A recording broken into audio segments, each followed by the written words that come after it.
So let me guess your problem here. You've been learning JavaScript. You think you like it, but you're not unsure about your skill set. You want to make some money. You're broke. You just need a way to make some money while you improve your skills and learn more about JavaScript. Is that possible? What strategies can I learn as a beginner with no experience to start making money so that I can build that foundation so I can rocket my career as I'm learning? Is it possible, Rod? What are my options? I got 3 different opportunities for you guys so that you can get started as a JavaScript developer with no experience and start to move towards that money making ability and put some money in your pocket. Well, you reached the right video. Let me explain. Okay, guys, what all 3 of these options have in common is at the end of the day, as a beginner, I always tell you guys, we need to focus your learning and we need to start with low code solutions so that you can get grasp of the fundamentals, start to get your hands-on experience, and then build your experience, build your build everything that you need to get that motivation, to get that certainty that you can get it, guys. A lot of you guys are not confident in your abilities. I want to help you guys out with that, and the best way to do that is to get started with very low code solutions. So number 1, guys, Salesforce front-end development using the Lightning Web Components. That's one that's very popular. They got a lot of resources online you can get started. It leverages JavaScript and instantly put you in a market so that you can make money and you're marketable and you can get a skill that you can get a job right away compared to other software development solutions, especially if you can add a Salesforce certification on that as well, guys. And what I really need you guys to do, this is especially good for your self-taught developers, the people who haven't went to college, don't have a background in programming. You want to showcase on your resume, on your interview, as you communicate with people, that you have the knowledge even before the interview. This is a certification you guys can get relatively fast compared to other options, and you can start making money right away as you learn more beyond that certification, guys. And you can, and the strategy here, guys, is not to learn everything all at once. You just need to know enough to get in the door, and then once you get in the door, you're basically being paid to learn at that point. And then you can have a roadmap of learning based off of the actual project that particular client needs, and then you are in the money at that point, guys. I can't stress that enough, because a lot of you guys think that you have to learn everything all at once, which is not the case, especially if you have a focus in a in-demand skill that's going to allow you to get a job faster and start making money right away, guys. So I need you guys to share your experience with front-end development. What have you guys been struggling with? What's going on in your roadmap? And are you able to make money? What are the things that you're doing to make money? Or what are you struggling with to make money? Comment back below, guys, so that we can help you guys leverage. Well, first of all, I want to start a conversation, and then we want to help you guys leverage your skills as a JavaScript developer.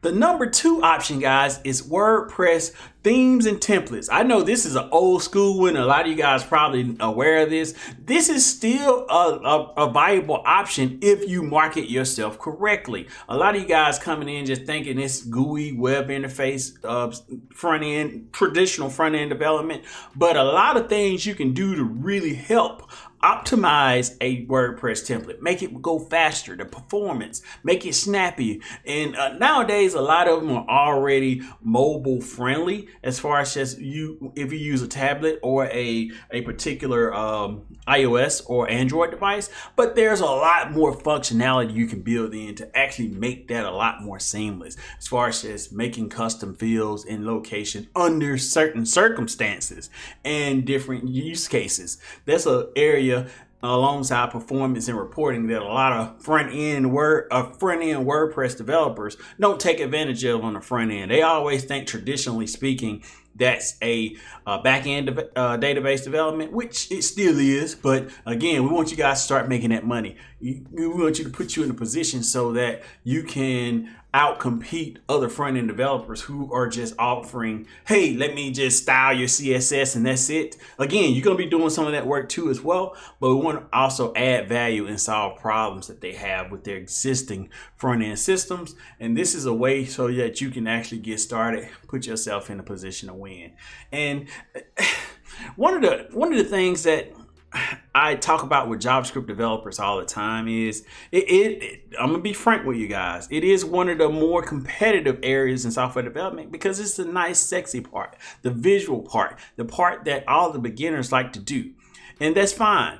But at the end of the day, you got to outcompete or showcase your more value than what you would get from the next developer. And I want you guys to keep that in mind because, if you're a database developer, you're a back-end developer, it's still competitive, but not as much as a front-end developer. So that's why I want to, as a front-end developer, I want you to emphasize problem solving to get you at a competitive advantage versus some of the traditional developers that you guys see. So at the end of the day, we talk about a lot of this in my 7-step guide, guys. Links below in the description box. That's going to help you guys get that free guide and go over some of the stuff that we talk about in front-end development. And if you already signed up for that free 7-step guide, go ahead and enroll in that 30-day developer course, guys. That's going to help you make that money even faster with JavaScript and give you a focused path to start making money as quick as possible in JavaScript and also beyond that in your software development career, guys.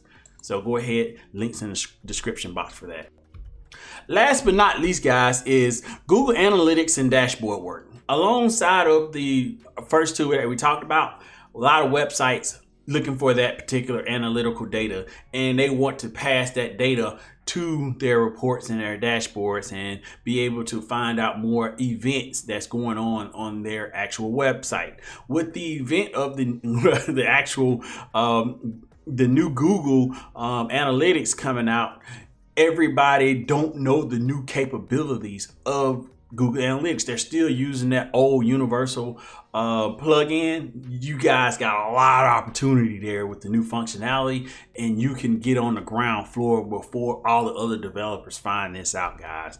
A gold rush waiting to happen, and you just getting involved in it because a lot of front-end developers think this is something that the back-end guys can do, but you can jump in, provide that value, start making those easy dollars really fast, guys. So go ahead and check that out. We talk about this in our 7-step guide a little bit more in detail when it gets to the actual number 2 point of the project-based work.